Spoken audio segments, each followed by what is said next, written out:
السلام علیکم۔ اعوذ باللہ من الشیطان الرجیم، بسم اللہ الرحمن الرحیم۔ ومن الذین قالوا انا نصارى اخذنا میثاقهم فنسوا حظا مما ذکروا به فاغرینا بینهم العداوة والبغضاء الى یوم القیامہ وسوف ينبئهم اللہ بما كانوا يصنعون۔ صدق اللہ العظیم۔ سورۃ المائدہ کی آیت 14 ہے۔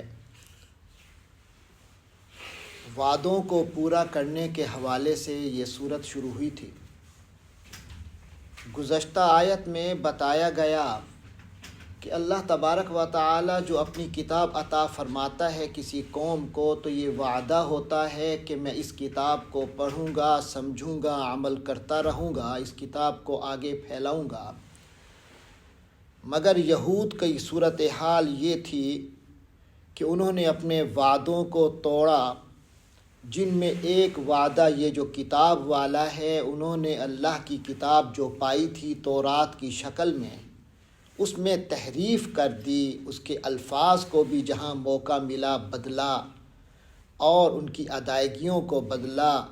اس کے علاوہ ان لوگوں نے معانی میں اپنی طرف سے تعویلیں کی اور تورات کو بدل کے رکھ دیا۔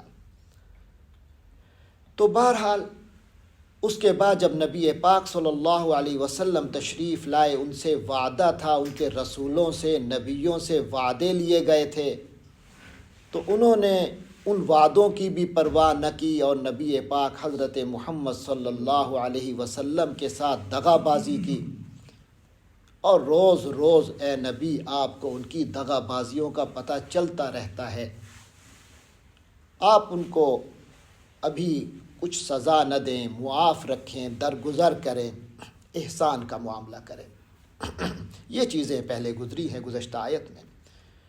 آج کی آیت میں فرمایا وَمِنَ الَّذِينَ قَالُوا إِنَّا نَصَارَى۔ گزشتہ آیت زیادہ تر یہودیوں کے حوالے سے تھی۔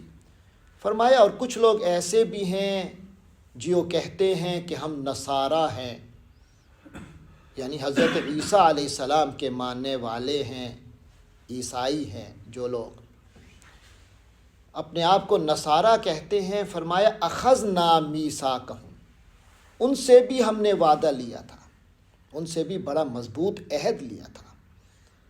فنسوا، تو وہ بھول گئے، حظا، کچھ حصہ، سارے کے سارے دین کو تو نہیں بھولے لیکن دین کا کچھ حصہ بھول گئے، مما، اس میں سے جو ذکروا بہ، جس کی ان کو باقاعدہ پکی نصیحت کی گئی تھی۔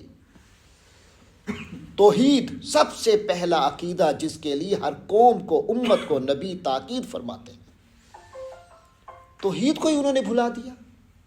ایک خدا کو 3 خداؤں میں بدل ڈالا، یا تینوں خداؤں کی ایک وحدت سی بنا لی انہوں نے، یا حضرت عیسیٰ کو اللہ کا بیٹا بنا دیا۔ کئی فرقے بن گئے، ہر فرقے کا ایک اپنا اپنا عقیدہ تھا۔ توحید کے حوالے سے اس قدر ان کے اندر بھیانک عقیدے پیدا ہو گئے کہ حضرت عیسیٰ کو اللہ کا بیٹا کوئی کہہ رہا ہے، کوئی کہتا ہے نہیں وہ خود خدا ہیں، اس خدا کا ایک روپ تھے جو یہاں آئے، ایک کہتا ہے نہیں وہ 3 ہیں، وہ 3 مل کے ایک خدا بنتے ہیں۔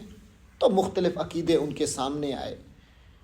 فرمایا جو چیز کی نصیحت کی گئی تھی اس کو بھلا دیا انہوں نے۔ اور دوسری بہت بڑی نصیحت جو ان کو کی گئی تھی وہی حضرت محمد صلی اللہ علیہ وسلم کے بارے میں، جب تشریف لائیں گے تو ان کی مدد کرنی ہے، ان کے ساتھ مل جانا ہے، ان پر ایمان لے آنا ہے۔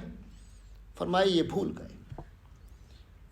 فَأَغْرَيْنَا، تو ہم نے بھڑکا دیا، بینہم، ان کے درمیان، العداوت، دشمنی کو۔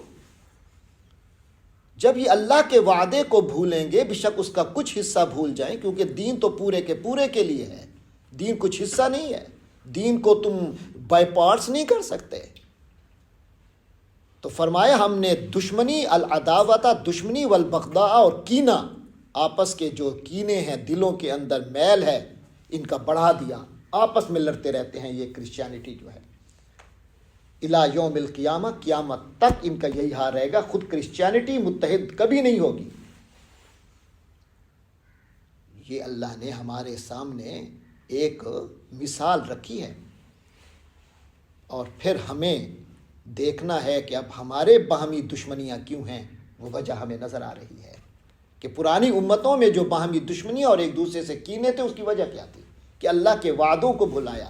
تو آج اے امت مسلمہ، تم نے قرآن کو اور اللہ کے وعدوں کو بھلایا، تو اس کا مطلب یہ ہوا کہ ہمارے اندر بھی یہ چیزیں پیدا ہو جائیں گی اور نظر آ رہی ہیں۔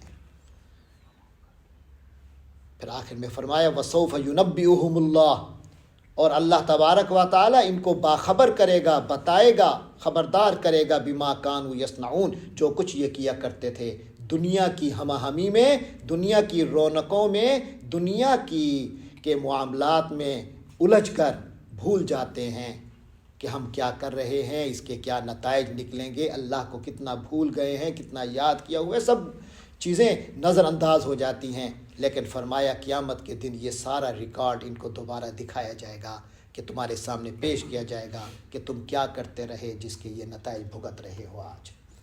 اللہ تبارک و تعالی مجھے اور ہم سب کو اللہ کے وعدوں سے منسلک رہنے اور اس کے ساتھ مکمل طور پر وابستہ رہنے کی توفیق عطا فرمائے۔ وآخر دعوانا الحمدللہ رب العالمین۔